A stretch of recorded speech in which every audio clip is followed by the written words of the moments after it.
मास के दूसरे सोमवार पर आज भगवान भोलेनाथ का नर्मदा जल से अभिषेक करने शहर भर में कांवड़ यात्राएं निकाली जा रही हैं। मुख्य कांवड़ यात्रा सूर्योदय के साथ गौरी घाट में मटामर कैलाश धाम को निकाली।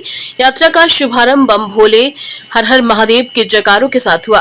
पर्यावरण को प्रकृति बचाने का संदेश देते हुए निकाली जा रही यात्रा में शामिल हजारों कांवड़िये भक्ति भाव से झूम रहे थे, तो वहीं उनके स्वागत में जगह जगह मंच लगाकर फूलों की वर्षा की जा रही है।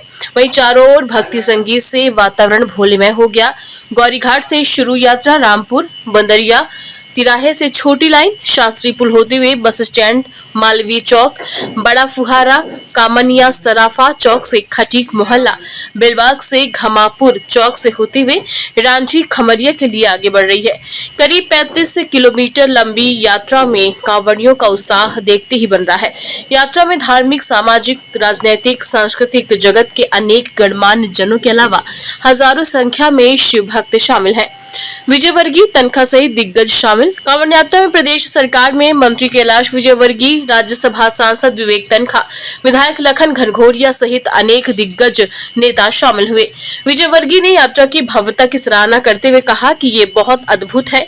यहाँ के लोग की आस्था देखकर मन आनंदित हुआ।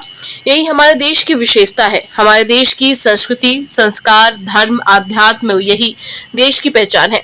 मुझे प्रसन्नता है कि संस्कार धानी में 1.5 दशक से संस्कार कांवड़ यात्रा निकल रही है। ऐसी यात्राएं ही हमें एकात्मता का संदेश देती हैं।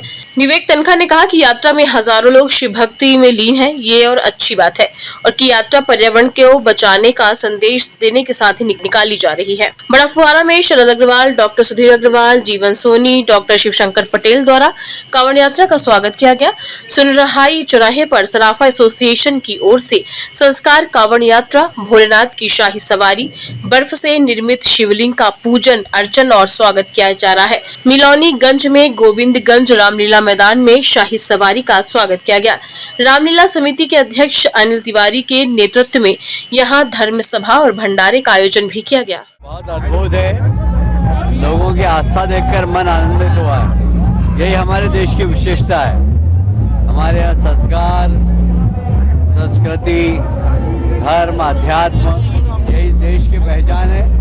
और मुझे बहुत अच्छा लग रहा है कि संस्कार धानी में पिछले लगभग 10-15 साल से ये संस्कार कांवड़ यात्रा निकल रही है। हजारों की संख्या में लोग आते हैं और यही हमारी जो एकात्मता का संदेश देते हैं। देखिए, आज तो एक अद्भुत समय है, वक्त है। ये एक भगवान शिव का महाअभिषेक जैसा दिख रहा है मुझे। किस भाव के साथ हजारों आदमी कावड़ी बन के आगे बढ़ा निकला है, शिव की भक्ति में लीन है। नर्मदा के तट से उसकी शुरुआत हुई है, नर्मदा जल के साथ शुरुआत हुई है। और मैं तो यही कह सकता हूँ, देश के लिए, ये विश्व के लिए एक बहुत बड़ा संकेत है कि अब शिव आ चुके हैं और उनके साथ पूरा विश्व और भारत एकजुट है पर्यावरण के लिए।